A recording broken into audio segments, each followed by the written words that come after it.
Chapter 5. The torrent sweeping under the mountains. The boat drifted on. The light given by the aurora and the low moon seemed to grow fainter, and as I looked behind I saw that the distant glow from the volcanic fires had become more brilliant in the increasing darkness.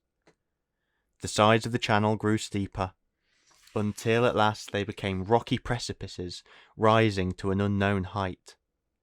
The channel itself grew narrower, till from a width of 2 miles it had contracted to 1/10 of those dimensions. But with this lessening width the waters seemed to rush far more swiftly. Here I drifted helplessly, and saw the gloomy rocky cliffs sweep past me as I was hurled onward on the breadth of the tremendous flood. I was in despair. The fate of Agnew had prepared me for my own, and I was only thankful that my fate, since it was inevitable, would be less appalling. Death seemed certain, and my chief thought now was as to the moment when it would come. I was prepared. I felt that I could meet it calmly, sternly, even thankfully. Far better was a death here amid the roar of waters than at the hands of those abhorrent beings by whose treachery my friend had fallen. As I went on, the precipices rose higher and seemed to overhang. The channel grew narrower, the light grew fainter, until at last all around me grew dark. I was floating at the bottom of a vast chasm, where the sides seemed to rise precipitously for thousands of feet, where neither watery flood nor rocky wall was visible, and where, far above, I could see the line of sky between the summits of the cliffs, and watch the glowing stars. And as I watched them, there came to me the thought that this was my last sight on earth, and I could only hope that the life which was so swiftly approaching its end might live again somewhere among those glittering orbs. So I thought, and with these thoughts I drifted on. I cannot tell how long, until at length there appeared a vast black mass where the open sky above me terminated, and where the lustre of the stars and the light of the heavens were all swallowed up in utter darkness. This then, I thought, is the end. Here, amid this darkness, I must make the awful plunge and find my death. I fell upon my knees in the bottom of the boat and prayed. As I knelt there, the boat drew nearer, the black mass grew blacker. The current swept me on. There were no breakers, there was no phosphorescent sparkle of seething waters, and no whiteness of foam. I thought that I was on the brink of some tremendous cataract, 1,000 times deeper than Niagara. Some fall where the waters plunged into the depths of the earth, and where, gathering for the terrific descent, all other movements, all dashings and writhings and twistings, were obliterated and lost in the one overwhelming onward rush. Suddenly all grew dark, dark beyond all expression. The sky above was in a moment snatched from view. I had been flung into some tremendous cavern, and there, on my knees, with terror in my heart, I waited for death. The moments passed, and death delayed to come. The awful plunge was still put off, and though I remained on my knees and waited long, still the end came not. The waters seemed still, the boat motionless. It was borne upon the surface of a vast stream as smooth as glass. But who could tell how deep that stream was, or how wide? At length I rose from my knees and sank down upon the seat of the boat, and tried to peer through the gloom. In vain. Nothing was visible. It was the very blackness of darkness. I listened, but heard nothing save a deep, dull droning sound, which seemed to fill all the air and make it all tremulous with its vibrations. I tried to collect my thoughts. I recalled an old theory which had been in my mind before this, and which I had mentioned to Agnew. This was the notion that at each pole there is a vast opening, that into one of them all the waters of the ocean pour themselves, and, after passing through the earth, come out at the other pole, to pass about its surface in innumerable streams. It was a wild fancy, which I had laughed at under other circumstances, but which now occurred to me once more, when I was overwhelmed with despair, and my mind was weakened by the horrors which I had experienced. And I had a vague fear that I had been drawn into the very channel through which the ocean waters flowed in their course to that terrific, that unparalleled abyss. Still, there was as yet no sign whatever of anything like a descent, for the boat was on even keel and perfectly level as before, and it was impossible for me to tell whether I was moving swiftly or slowly, or standing perfectly still, for in that darkness there were no visible objects by which I could find out the rate of my progress.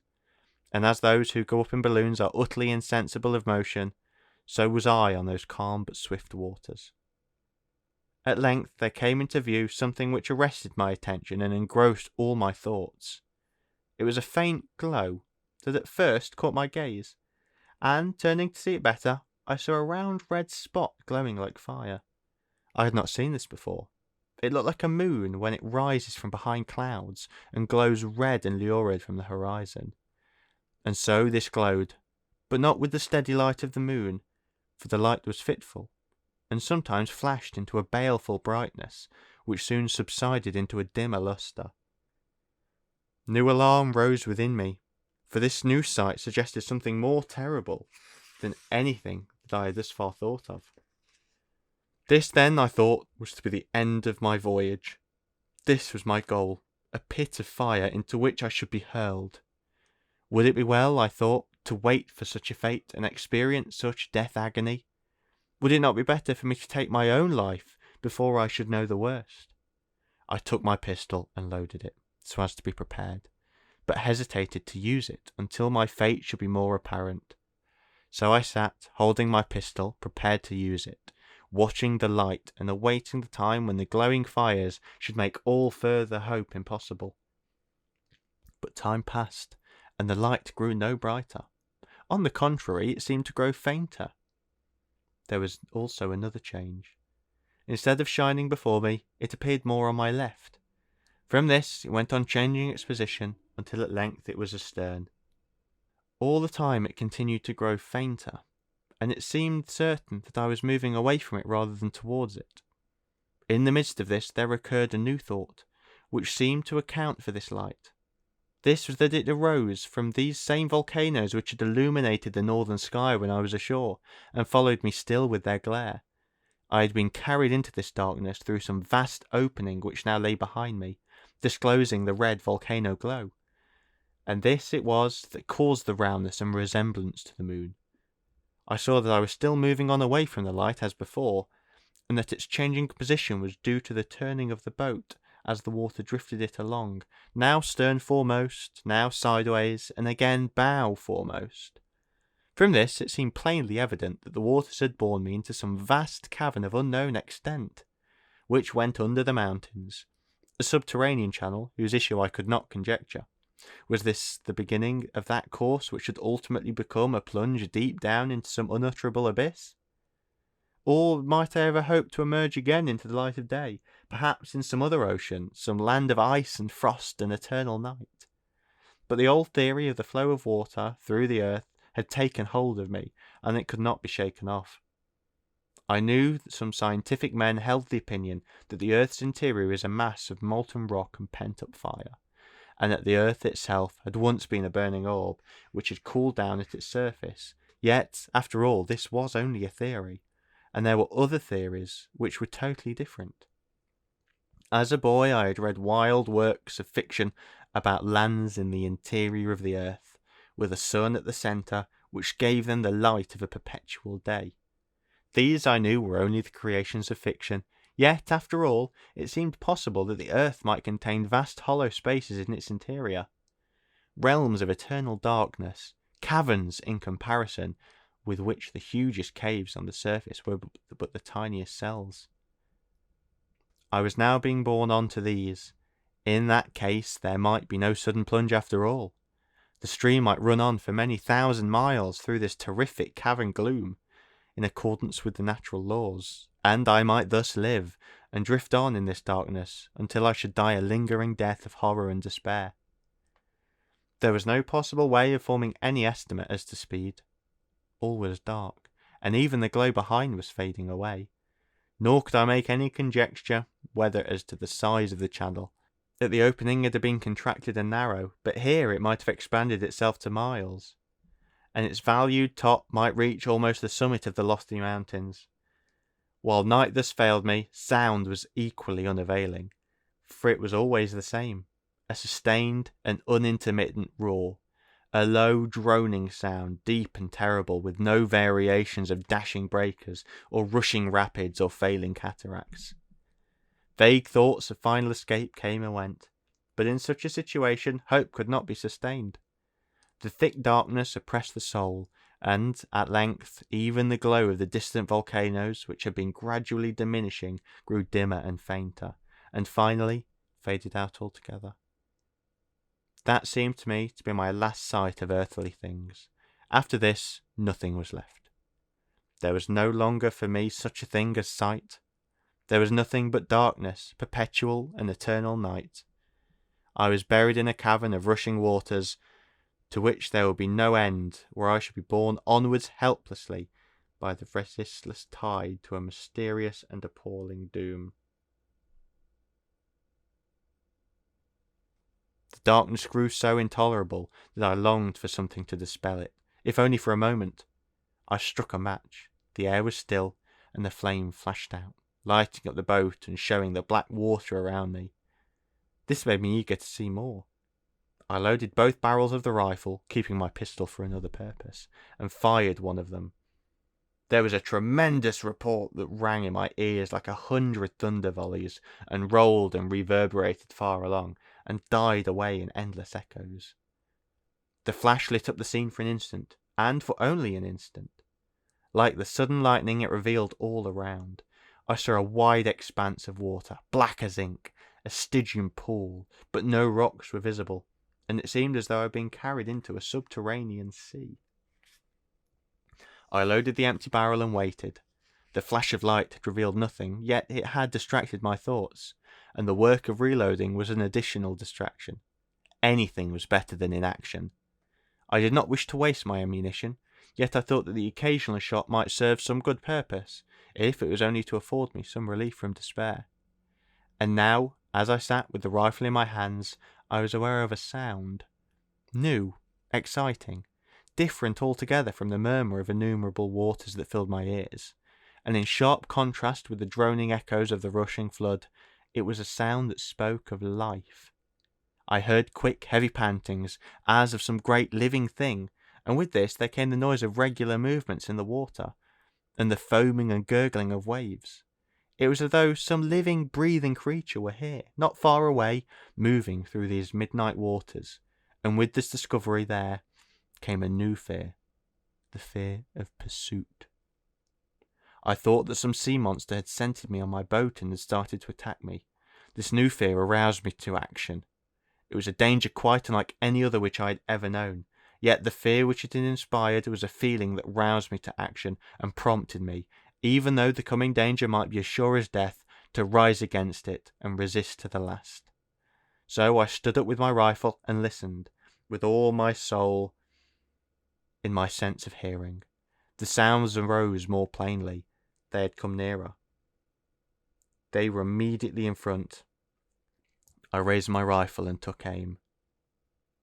Then, in quick succession, 2 reports thundered out with tremendous uproar and interminable echoes, but the long reverberations were unheeded in the blaze of sudden light and the vision that was revealed.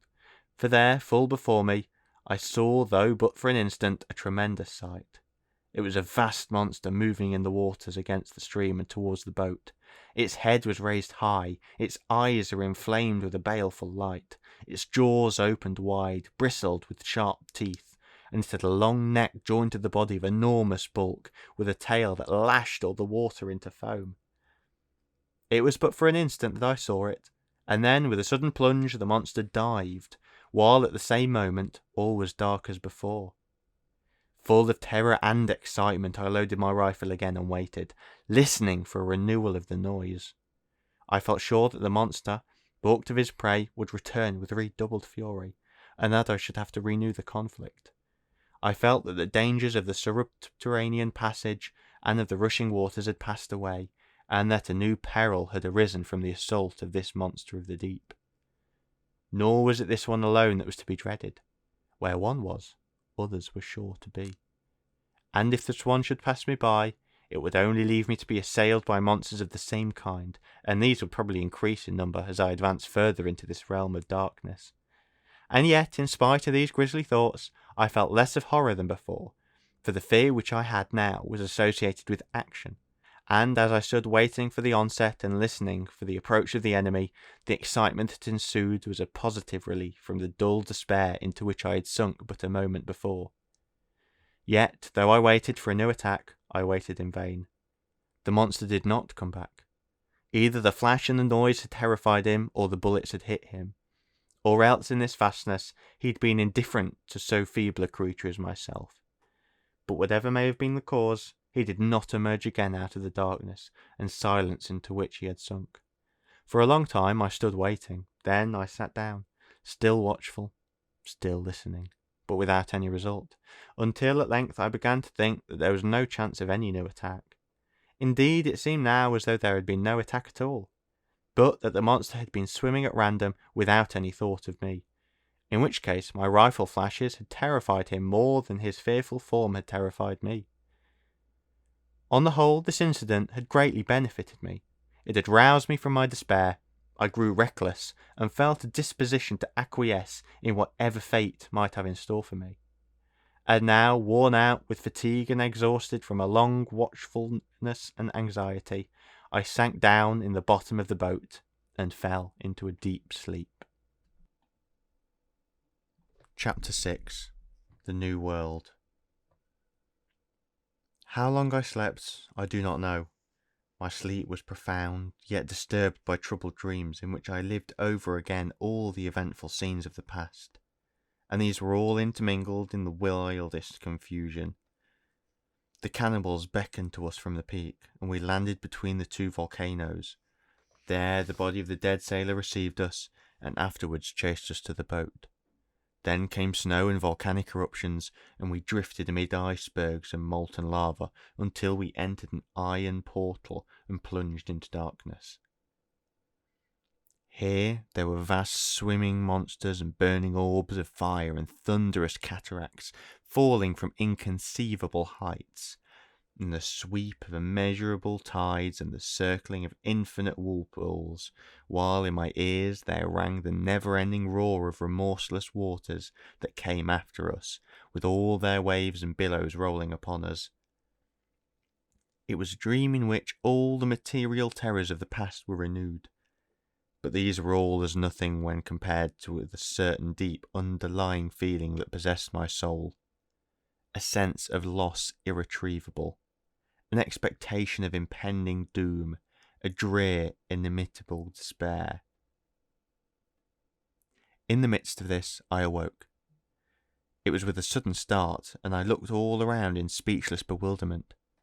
The first thing of which I was conscious was a great blaze of light so lately lost, and supposed to be lost forever, but now filling all the universe, bright, brilliant, glowing, bringing hope and joy and gladness, with all the splendour of deep blue skies and the multitudinous laughter of ocean waves that danced and sparkled in the sun.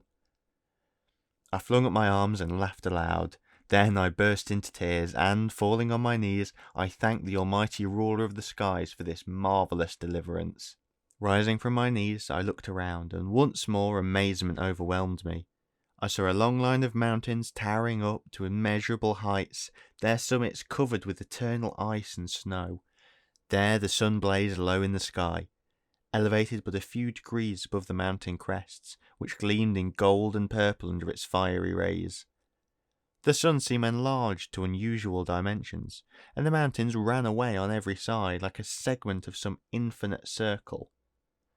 At the base of the mountains lay a land all green with vegetation, where cultivated fields were visible, and vineyards and orchards and groves, together with forests of palm and all manner of trees of every variety of hue, which ran up the sides of the mountain till they reached the limits of vegetation and the regions of snow and ice. Here, in all directions, there were unmistakable signs of human life. The outlines of populous cities and busy towns and hamlets, roads winding far along the plain or up the mountain sides, and mighty works of industry in the shape of massive structures, terraced slopes, long rows of arches, ponderous pyramids and battlemented walls. From the land I turned to the sea. I saw before me an expanse of water immensely blue. I saw before me an expanse of water intensely blue, an extent so vast that never before in all my ocean voyages had anything appeared at all comparable with it. Out at sea, wherever I had been, the water had always been limited to view. The horizon had never seemed far away. Ships soon sank below it, and the visible surface of the earth was thus always contracted. But here, to my bewilderment, the horizon appeared to be removed to an immeasurable distance and raised high in the air, while the waters were prolonged endlessly. Starting from where I was, they went away to inconceivable distances, and the view before me seemed like a watery declivity reaching for 1,000 miles, till it approached the horizon far up in the sky. Nor was it any delusion of the senses that caused this unparalleled spectacle. I was familiar with the phenomena of the mirage. I knew well that there was nothing of that kind here, for the mirage always shows great surfaces of stillness, or of regular vibration, glassy tides and indistinct distances. But here everything was sharply defined in the clear atmosphere. The sky overhung a deep blue vault, the waves danced and sparkled in the sun. The waters rolled and foamed on every side, and the fresh breeze, as it blew over the ocean, brought with it an exhilarating influences that had acted upon me like some reviving cordial. From the works of nature, I turned to those of man. These were visible everywhere, on the land in cities and cultivated fields and mighty constructions, on the sea in floating craft, which appeared wherever I turned my eyes. Boats like those of fishermen, ships long and low, some like galleys propelled by 100 oars, others provided with one huge square sail which enabled them to run before the wind. They were unlike any ships which I had ever seen, for neither in these Mediterranean nor in Chinese waters were there any craft like these, and they reminded me rather of those ancient galleys which I had seen in pictures. I had lost in wonder as to where I was, and what land this could be, to which I had been brought. I had not plunged into the interior of the earth, but I had been carried under the mountains, and had emerged again into the glad light of the sun. Could it be possible, I thought, that Agnew's hope had been realized, and that I had been carried into the warm regions of the South Pacific Ocean? Yet, in the South Pacific, there could be no place like this. No immeasurable expanses of waters, no horizon raised mountain high. It seemed like a vast basin-shaped world, for all around me the surface appeared to rise, and I was in what looked like a depression. Yet I knew that the basin and the depression were an illusion, and that this appearance was due to the immense extent of level surface, with the environment of lofty mountains. I had crossed the Antarctic Circle. I had been borne onwards for an immense distance. Over all the known surface of the earth, no one had ever seen anything like this. There were but two places where such an immeasurable plain was possible, and those were at the flattened poles. Where I was I now knew well. I had reached the Antarctic Pole. Here the earth was flat, an immense level with no roundness to lessen the reach of the horizon, but an almost even surface that gave an unimpeded view for hundreds of miles. The subterranean channel had rushed through the mountains and had carried me here. Here came all the waters of the Northern Ocean, pouring into this vast polar sea, perhaps to issue forth from it by some similar passage. Here, then, was the South Pole, a world by itself, and how different from that terrible, that iron land on the other side of the mountains. Not a world of ice and frost, but one of beauty and light, with a climate that was almost tropical in its warmth, and lands that were covered with the rank luxuriance of teeming vegetable life. I had passed from that outer world into this inner one, and the passage was from death unto life, from agony and despair to sunlight and splendour and joy. Above all, in all around me, that which most impressed me now was the rich and superabundant life and the warmth of air which made me think of India. It was an amazing and an unaccountable thing, and I could only attribute it to the flattening of the poles, which brought the surface nearer to the supposed central fires of the earth, and therefore created a heat as great as that of the equatorial regions. Here I found a tropical climate, a land warmed not by the sun, but by the earth itself, or another cause might be found in the warm ocean currents. Whatever the true one might be, I was utterly unable to form a conjecture. But I had no time for such speculations as these. After the first emotions of wonder and admiration had somewhat subsided, I began to experience other sensations. I began to remember that I had eaten nothing for a length of time that I had by no means of calculating, and to look around to see if there was any way of satisfying my hunger. The question arose now, what was to be done? After my recent terrible experience, I naturally shrank from again committing myself to the tender mercies of strange tribes. Yet further thought and examination showed me that the people of this strange land must be very different from those frightful savages on the other side of the mountains. Everywhere I beheld the manifest signs of cultivation and civilization.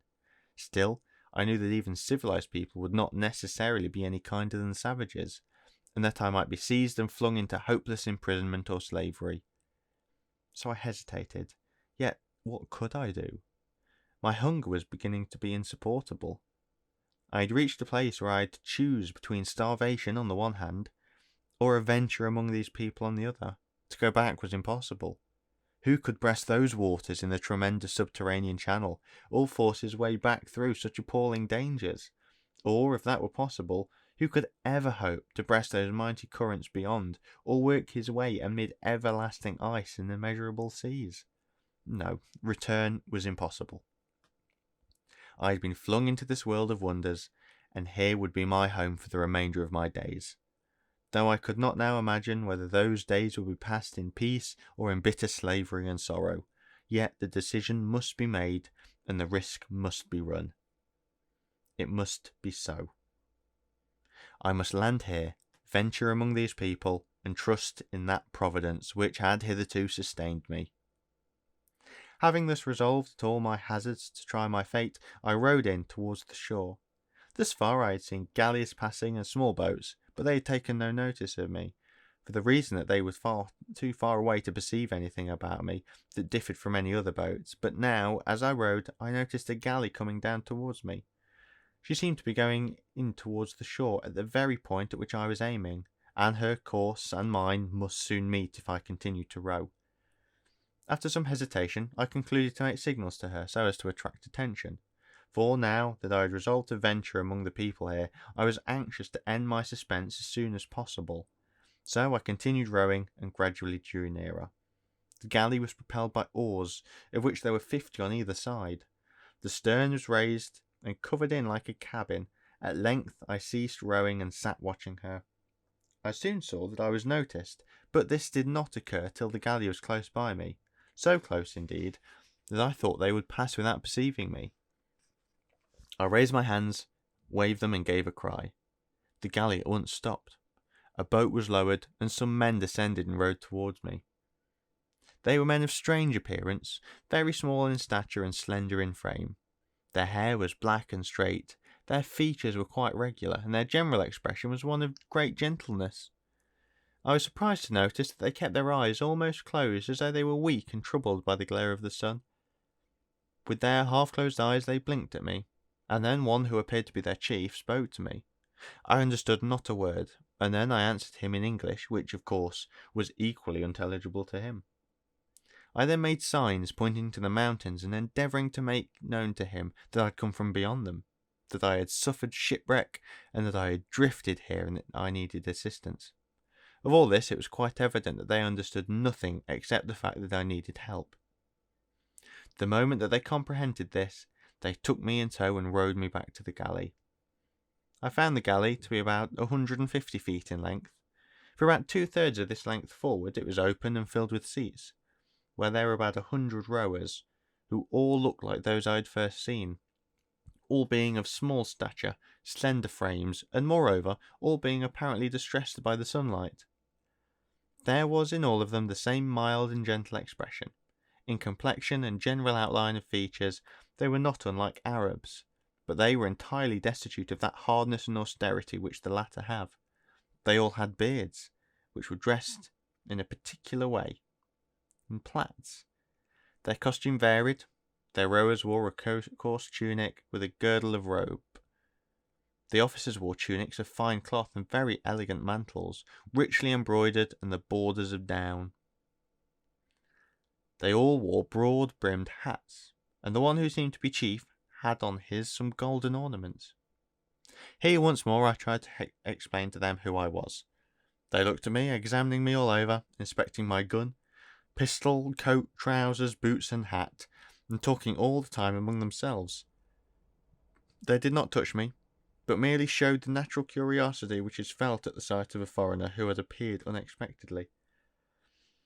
There was a scrupulous delicacy and a careful and even ceremonious politeness in their attitude toward me, which was at once amazing and delightful. All fear and anxiety had now left me. In the gentle manners and amiable faces of these people I saw enough to assure me of kind treatment, and in my deep joy and gratitude for this even my hunger was for a time forgotten. At length the chief motioned to me to follow him. He led the way to the cabin, where, opening the door, he entered, and I followed, after which the others came in also, and then the door was shut. At first I could see nothing. There were no windows whatever, and the only one or two slight crevices through which the light came. After a time my eyes grew more accustomed to the darkness, and I could see that the cabin was a spacious apartment, adorned with rich hangings of some unknown material. There was a large table and seats. Taking me by the hand, the chief led me to this, where I was seated, while the others remained standing. Then some of them went away, and soon returned with food and drink. The food was of different kinds, some tasting like goose, others like turkey, others like partridge. It was all the flesh of fowls, though, judging from the slices before me. They must have been of great size. I wondered much at the behaviour of the officers of the ship, who all, and the chief himself more than all, stood and waited upon me. But it was a new world, and I suppose that this must be the fashion, so I made no objections, but accepted the situation and ate with a thankful heart. As the first keenness of my appetite was satisfied, I had more leisure to make observations. I noticed that the eyes of my new friends no longer blinked. They were wide open, and, so far as I could make them out, their faces were much improved. Weakness of eyes seemed common among these people, and therefore the officers had their cabin darkened, while the unfortunate rowers had to labour in the blazing sun. Such was my conclusion, and the fact reminded me of the miserable fellahin of Egypt, who had ophthalmia from the blazing sun and burning sand. After the repast, they brought me water in a basin, and all stood around me. One held the basin, another a towel, another a flask. Another took a sponge and proceeded to wash my face and hands. This was all strange to me, yet there was nothing left for me but submission. Then the chief, who had stood looking on with a smile on his face, took off his rich furred mantle and handed it to me. I was half inclined to refuse it, but I was afraid of giving offence, so I accepted it, and he himself fastened it around my shoulders. The others seemed to actually envy the chief, as though he had gained some uncommon good fortune. Then they offered me various drinks, of which I tasted several kinds. Some were sweet waters of different flavours, others tasted like mild wine. One was a fermented drink, light, sweet, and very agreeable to the palate. I now wished to show my generous entertainers that I was grateful, so I raised my cup, bowed to them all, particularly the chief, and drank to their health. They all watched this ceremony with very sober faces, and I could not quite make out whether they took my meaning or not. They certainly did not look pleased, and it seemed to me as though they felt hurt at my expression of gratitude. So I concluded for the future to abstain from all such demonstrations. Yet with every moment the manners of these people grew more bewildering. It was strange indeed for me to find myself so suddenly in the centre of interest, and of generous intentions. For a moment the thought occurred to me that they regarded me as some wonderful being with superior powers, and were trying to propitiate me with these services. Yet I soon saw that these services were not at all acts of propitiation. They looked rather like those loving and profuse attentions which a family showers down upon some dear one long absent at last returned. And with this my wonder grew greater than ever. The galley had long since resumed her progress. I heard the steady beat of the oars as they moved on in time, and at length the motion ceased. The chief then signed to me and went out. I followed, and the rest came after, and now as I emerged from the gloom of the cabin I found myself once more in the glorious light of day, and saw that we had reached land. The galley was hauled up alongside a stone quay, and on the shore there were buildings and walls and trees and people. The chief went ashore at once, and I accompanied him. We walked for some distance along a road with stone walls on either side, from behind which there arose trees that from a distance had looked like palms. I now found them to be giant ferns, arching overhead with broad fan-like leaves and branches in dense masses, making the roadway quite dark in the shadow. Astonished as I was at the sight of these trees, I soon forgot them in still more astonishing sight, for after going onwards about 100 paces I stopped, and found myself in a wide space where 4 crossroads met. Here there were 3 birds of gigantic stature. They had vast bodies, short legs, short necks, and seemed as large as an ordinary-sized ox. Their wings were short, and evidently could not be used for flight. Their beaks were like that of a seagull. Each one had a man on his back, and was harnessed to a car. The chief motioned to me to enter one of these cars. I did so. He followed, and thereupon the driver started the bird, which was set forth with long rapid strides at a pace as fast as that of a trotting horse. So astonished was I that for some time I did not notice anything else, but at length, when my first feeling had subsided, I began to regard other objects. All the way the dense fern foliage arched overhead, throwing down deep shadows. They grew on either side in dense rows, but between their stalks I could see the country beyond, which lay all bright in the sunlight. Here were broad fields, all green with verdure. Further away arose clumps of tree ferns. At every step of the way new vistas opened. Amid the verdure and the foliage were the roofs of structures that looked like pavilions, and more massive edifices with pyramidal roofs. Our road constantly ascended, and at length we came to a crossing. This was a wide terrace, and at the slope of the mountain. On the lower side was a row of massive stone edifices with pyramidal roofs, while on the upper there were portals which seemed to open into excavated caverns. Here too, on either side, arose giant ferns, overarching and darkening the terrace with their deep shadow. From this point I looked back, and through the trunks of the tree ferns I could see the fields and pavilions and the pyramidal roofs of massive edifices and broad verdant slopes, while in the distance there were peeps of the boundless sea. We continued on our way without stopping, and passed several successive terraces like the first, with the same caverns on the upper side and massive edifices on the lower, until at last the ascent ended at the 5th terrace, and here we turned left. Now the view became more varied. The tree ferns arose on either side, arching overhead. On my right were the portals that opened into caverns, and on my left solid and massive houses, built of great blocks of stone, with pyramidal roofs. As far as I could judge, it was in a city built on the slope on the mountain, with its streets formed thus of successive terraces and their connecting crossways, one half its habitation consisting of caverns, while the other half were pavilions and massive stone structures. Few people, however, were to be seen.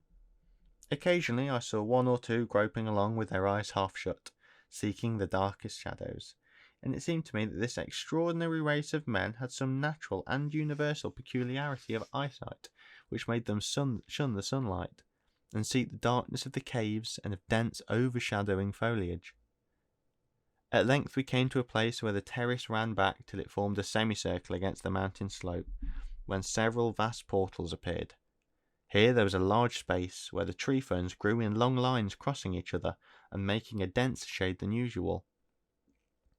On the lower side were several stone edifices of immense size, and in the middle of the place there arose a singular structure, shaped like a half pyramid, with 3 sides sloping and the 4th perpendicular, flat on the top, which was approached by a flight of steps. We now went on until we reached the central portal of the range of caverns, and here we stopped. The chief got out and beckoned to me. I followed. He then led the way into the cavern, while I, full of wonder, walked behind him.